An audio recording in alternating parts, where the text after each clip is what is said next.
Friends இன்னைக்கு வீடியோவில் white balance தான் என்ன அது எப்படி செட் பண்ணுறது சொல்லிட்டு டீட்டெயிலாக பார்க்க போகிறோம். ரொம்பவே இம்பார்ட்டண்டான ஒரு வீடியோ. ஸோ மறக்காமல் இந்த வீடியோ சேவ் பண்ணிவிட்டு ஃபோட்டோகிராஃபி இன்ட்ரெஸ்ட் இருக்கும் உங்கள் ஃப்ரெண்ட்ஸுக்கு ஷேர் பண்ணிவிடுங்க. வாங்க வீடியோக்குள்ளே போயிடலாம்.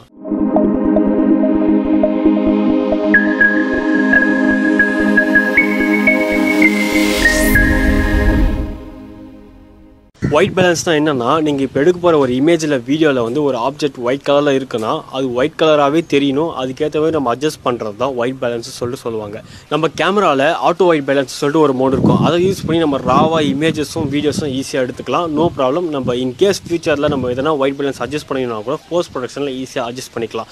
பட் நீங்கள் ஜேபிஎக்கில் இமேஜ் எடுக்கும்போது கண்டிப்பாக ஒயிட் பேலன்ஸ் அட்ஜஸ்ட் பண்ணிட்டு தான் நீங்கள் வந்து ஃபோட்டோ எடுக்கணும். பிகாஸ் நீங்கள் வந்து போஸ்ட் ப்ரொடக்ஷனில் அந்த அளவுக்கு எடிட் பண்ண முடியாது, டீட்டெயிலிங் கிடைக்காது. இன்கேஸ் நீங்கள் வந்து ஒரு பிகினராக இருக்கீங்க, கேமராவில் வந்து இந்த கெல்வின் டெம்பரேச்சர் வேல்யூவில் அட்ஜஸ்ட் பண்ண தெரியல, பட் நீங்கள் வந்து ஜேபிஎக்கில் இமேஜ் எடுக்கணும்னு நினைக்கிறீங்க, அப்போ வந்து அவங்களே இன்பில்ட்டாக கேமராவில் கொடுத்துருக்க அந்த ப்ரிசெட்ஸ் வந்து யூஸ் பண்ணிக்கலாம். Like shade, daylight, cloudy, fluorescent, அப்புறமா டங்ஸ்டன் சொல்லிட்டு இந்த மாதிரி ஆப்ஷன்லாம் இருக்குது.